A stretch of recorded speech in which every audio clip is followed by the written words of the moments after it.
Hi guys, so I'm very excited to show you my new Notion templates. It's a second brain for Notion.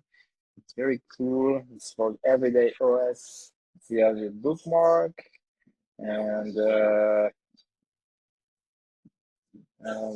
habits and projects, and also goals and your notes that you can have your tags on it, and of course the tags. Two types of tags: about me tags and the resources from the outside tag. This is very much like the alias from Aura methods. You can find them in a multiple place across the templates. Here is what I call the weekly diary. You can keep your diary and put whatever happened this week. How do you feel about it?